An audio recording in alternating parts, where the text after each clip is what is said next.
Senator Macdonald. Madam Deputy President, I move that the Senate take note of the Minister's statement. And can I congratulate Senator Canavan on a wonderful statement and a wonderful job that he's done in advancing the interests of the development of Northern Australia since he has been appointed the Minister. It's not an easy portfolio, and there's a lot of people watching with very keen interest, Senator Canavan, and I have to say you've done a wonderful job and made a wonderful start on the ongoing development of the North. Can I also, Madam Deputy President, pay tribute to Mr Andrew Robb, who was very much instrumental in the formulation of the White Paper, and also the previous Minister for Northern Australia, Mr Josh Frydenberg, who took the White Paper from its inception to a very, very good start. Madam Deputy President, as I've said it as long as I've been in this chamber, Northern Australia has only 5% of Australia's population, but it produces something like 50% of its export earnings. And so, as Senator Canavan has said, Northern Australia's always punched well above its weight when it comes to the economic interests of Australia.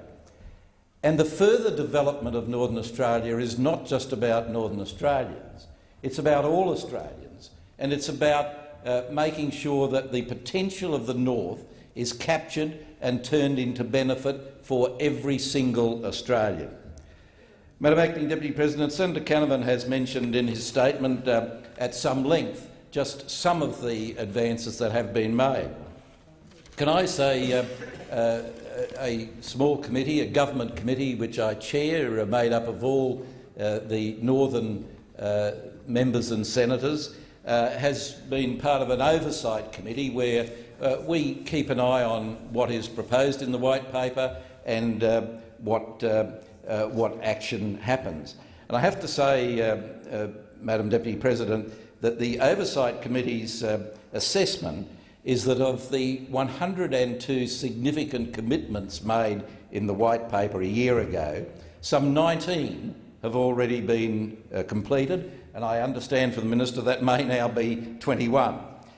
51 of the 102 commitments in the White Paper are in progress or pending.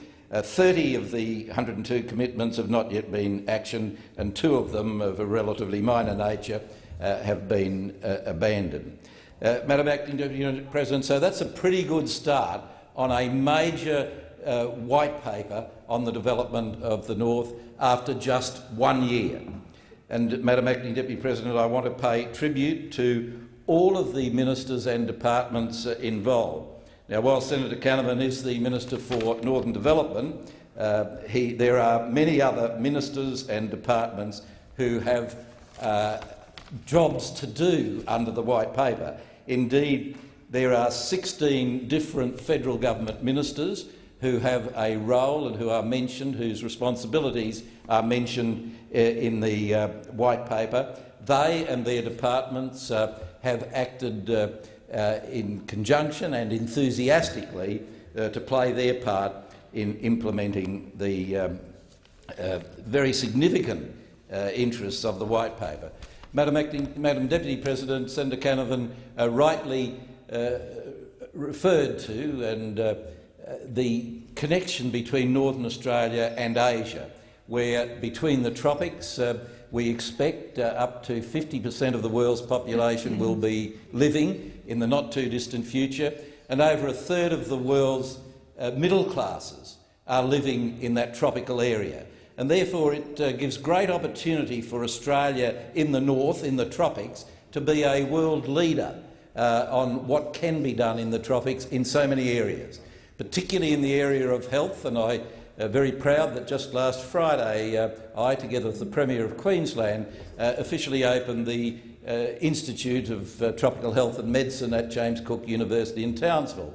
And I mentioned the universities will play a very big role in the development of Northern Australia, and JCU, who I've just mentioned, are even more advantaged in that they are the one Australian university, indeed the one foreign university, with an accredited university in the island nation of Singapore. And of course, with the Singapore defence deal to be, I hope and assume, announced tomorrow when the Singapore Prime Minister is here, that will bring an even greater connection between Northern Australia and Townsville in particular and Asia and in particular, so far as the defence deal is concerned, Singapore. Madam Deputy President, Senator Canavan also mentioned some other highlight achievements of the government in the White Paper, and the North Australian Infrastructure Facility is a wonderful facility which will provide cheap loans for those wishing to develop the North, and that will be a wonderful initiative for the further investment in the North and further developments there. Again, Senator Canavan has mentioned water, so very essential to the North, and I'm delighted that a number of the projects that were committed to have received funding.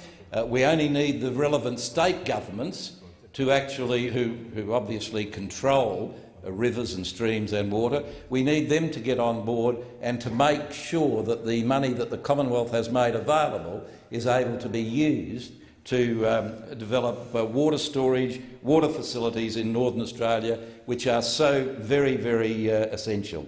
The Cooperative Research Centre for Northern Australia, Mr Pyne's department, is underway, a $75 million non-competitive investment there. Beef roads, even the Bruce Highway in the north is benefiting from the investment of the government there. But Madam Deputy President, I always say that this White Paper, and it is not a one-year document, it is a 5, 10, 30-year document, so it will be a long time in its full implementation. But as I say, Senator Canavan and his fellow ministers have made a very, very good start in the implementation of those commitments. But, Madam Deputy President, this White Paper is only the start, of the further development of the North. And I think all of us who live in the North and those of us in Parliament who come from the North will be keen to work with the Minister, with the government, not only to implement the White Paper, but to look further beyond the White Paper and always keep in mind the additional areas that have to be developed. Senator Canavan mentioned the City Deals project, and so some in Townsville that would read stadium, but it's more than stadium. It's the whole new concept of all levels of government working together to make particular cities better places to live, and I'm very pleased and excited about that. Madam President, as I say, many of the commitments are underway, some have been completed. We've been a bit slow on some things, and some things are very, very difficult. And one of the real problems holding up development of the North is the land title situation. Who owns what? What sort of tenure do you have in land titles? The White Paper had a lot of comment about Indigenous lands and Indigenous people.